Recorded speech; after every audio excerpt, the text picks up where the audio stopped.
السلام علیکم ورحمۃ اللہ وبرکاتہ۔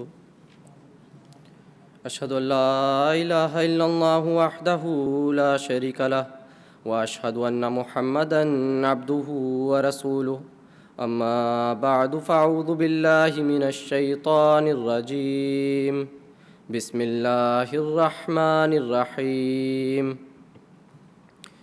چہ خوش بودے اگر ہر یک ز امت نور دیں بودے، ہمیں بودے اگر ہر دل پر از نور یقین بودے۔ سامعین اکرام، خدا تعالیٰ کی ہمیشہ سے سنت رہی ہے کہ دنیا میں جب بھی گمراہی کا دورہ ہوا، اس نے دنیا کی ہدایت کے لیے اپنے انبیاء بھجوائے۔ نبی کے ذریعے دنیا میں ہدایت اور راست بازی کا بیج بویا جاتا ہے، اور نبی اپنی طبی عمر گزار کے اس دنیا فانی سے رفیق اعلیٰ کی طرف کوچ کر جاتا ہے۔ نبی کی وفات پر مومنوں کی جماعت میں ایک خوف کی حالت پیدا ہو جاتی ہے، لیکن اللہ تعالیٰ خلافت کے قیام کے ذریعے اس خوف کی حالت کو امن میں بدل دیتا اور دین کو مضبوطی عطا فرماتا ہے۔ اس مضمون کو اللہ تعالیٰ سورۃ نور میں یوں بیان فرماتا ہے، وَلَيُمَكِّنَنَّ لَهُمْ دِينَهُمُ الَّذِي ارْتَضَىٰ لَهُمْ وَلَيُبَدِّلَنَّهُمْ مِن بَعْدِ خَوْفِهِمْ أَمْنًا، یعنی مومنوں کے دین کو جو اس نے ان کے لیے پسند کیا ضرور مضبوطی عطا کرے گا، اور ان کی خوف کی حالت کے بعد ضرور انہیں امن کی حالت میں بدل دے گا۔ حضرت حکیم مولانا نور الدین خلیفۃ المسیح الاول رضی اللہ تعالیٰ عنہ سیرت صدیقی کے حامل تھے۔ آپ کو حضرت مسیح موعود علیہ الصلوۃ والسلام نے تمام جماعت کے لیے نمونہ قرار دیا اور اپنے اصحاب میں سب سے زیادہ آپ ہی کی تعریف و توصیف کی۔ حضرت مسیح موعود علیہ الصلوۃ والسلام کے دعوت سے قبل کی زندگی ہو یا بعد کی، آپ کا طرز عمل، کردار، عادات و خصائل، اٹھنا بیٹھنا، بولنا اور دوسروں سے معاملات کرنا قرآن و سنت کے مطابق تھا۔ ہاں، مسیح الزمان اور مہدی دوران کو قبول کرنے کے بعد اللہ تعالیٰ کے فضل سے نور علی نور ہو گئے۔ آپ کی سیرت کے مطالعے سے معلوم ہوتا ہے کہ آپ انتہائی سادگی پسند، کھرے اور صاف کو، خوددار، مستغنی، صابر اور عاجزی کا پیکر تھے، لیکن اس کے باوجود اللہ تعالیٰ نے ہمیشہ آپ کی تائید و نصرت فرمائی اور ہمیشہ آپ کو عزت کو قائم کیا۔ اس میں کوئی شک نہیں کہ آپ ایک عظیم الشان، عالم، بعمل اور زندہ جاوید انسان تھے۔ اللہ تعالیٰ نے اپنے فضل سے آپ کو نوازا اور آپ کو حضرت مسیح موعود علیہ الصلوۃ والسلام کا جانثار خادم بننے کی سعادت بخشی۔ آپ کا سلسلہ احمدیہ میں داخل ہونا حضرت مسیح موعود علیہ الصلوۃ والسلام کی دعاؤں کا نتیجہ تھا۔ حضرت اقدس اپنی کتاب آئینہ کمالات اسلام میں فرماتے ہیں، میں رات دن خدا تعالیٰ کے حضور چلاتا اور عرض کرتا تھا کہ اے میرے رب، میرا کون ناصر و مددگار ہے؟ میں تنہا ہوں، اور جب دعا کا ہاتھ میں پے در پہ اٹھا اور فضائے آسمانی میری دعاؤں سے بھر گئی تو اللہ تعالیٰ نے میری عاجزی اور دعا کو شرف قبولیت بخشا، اور رب العالمین کی رحمت نے جوش مارا، اور اللہ تعالیٰ نے مجھے ایک مخلص صدیق عطا فرمایا۔ اس کا نام اس کی نورانی صفات کی طرح نور الدین ہے۔ جب وہ میرے پاس آ کر مجھ سے ملا تو میں نے اسے اپنے رب کی آیتوں میں سے ایک آیت پایا، اور مجھے یقین ہو گیا کہ یہ میری اس دعا کا نتیجہ ہے جو میں ہمیشہ کیا کرتا تھا، اور میری فراست نے مجھے بتایا کہ وہ اللہ تعالیٰ کے منتخب بندوں میں سے ہے، اور میں لوگوں کی مداح کرنا اور ان کے شمائل کی اشاعت کرنا اس خوف سے برا سمجھتا تھا کہ مبادا انہیں نقصان پہنچائے، مگر میں اسے ان لوگوں میں سے پاتا ہوں جن کے نفسانی جذبات شکستہ اور طبی شہوات مٹ گئی ہیں، ان کے متعلق اس قسم کا خوف نہیں کیا جا سکتا۔ وہ میری محبت میں قسم قسم کی ملامتیں اور بدزمانیاں اور دوستوں سے مفارقت اختیار کرتا ہے، اور میرا کلام سننے کے لیے اس پر وطن کی جدائی آسان ہے، اور میرے مقام کی محبت کے لیے اپنی اصلی وطن کی یاد بھلا دیتا ہے، اور ہر ایک امر میں میری اس طرح پیروی کرتا ہے جیسے نبض کی حرکت کی پیروی کرتی ہے۔ آپ کی سادگی کا ایک واقعہ پیش خدمت ہے۔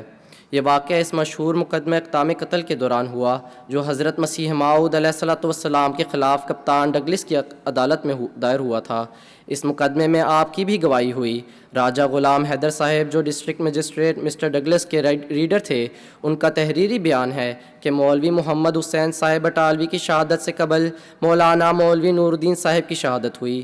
آپ کی ڈھیلی ڈھالی بندھی ہوئی پگڑی اور کرتے کا گریبان کھلا ہوا، اور شہادت ادا کرنے کا طریق نہایت صاف اور سیدھا سادہ ایسا مؤثر تھا کہ خود صاحب ڈپٹی کمشنر بہت متاثر ہوئے اور کہا کہ خدا کی قسم، اگر یہ شخص کہے کہ میں مسیح موعود ہوں تو میں پہلا شخص ہوں گا جو اس پر پورا غور کرنے کے لیے تیار ہوں گا۔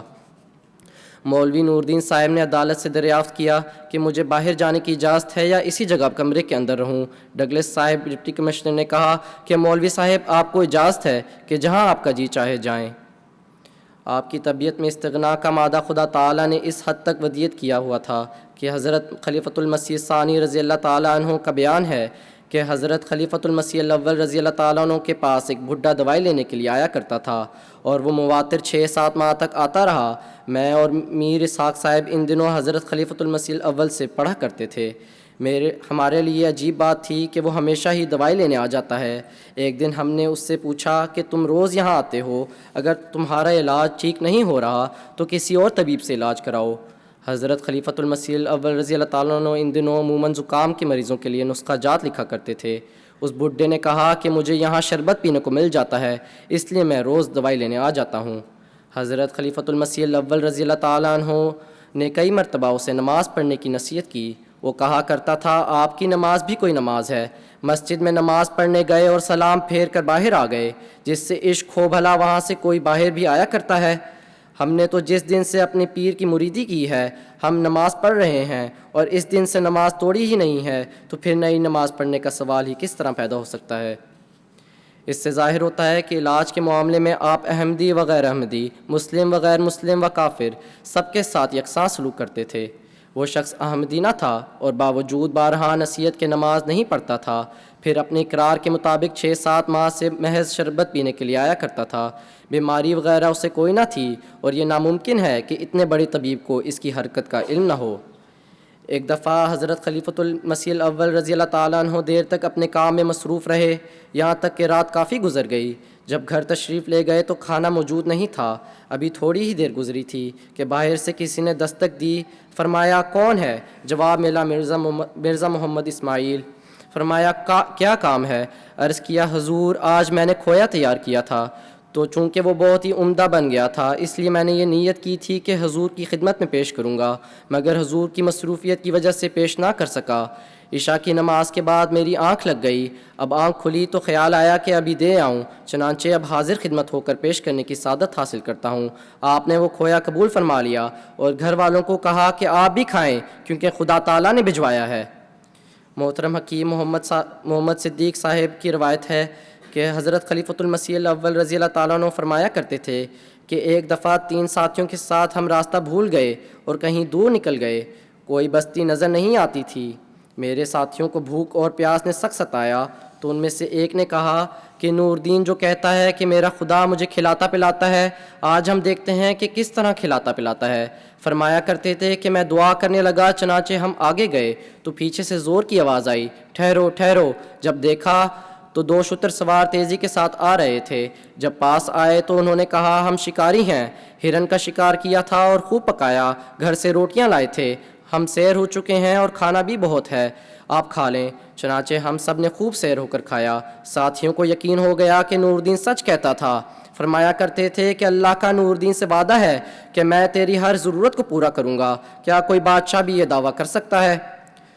خدا سے وہی لوگ کرتے ہیں پیار جو سب کچھ ہی کرتے ہیں اس پر نثار، اسی فکر میں رہتے ہیں روز و شب کہ راضی وہ دلدار ہوتا ہے کب، اسے دے چکے مال و جاں بار بار، ابھی خوف دل میں کہ ہیں انابکار، لگاتے ہیں دل اپنا اس پاک سے، وہی پاک جاتے ہیں اس خاک سے۔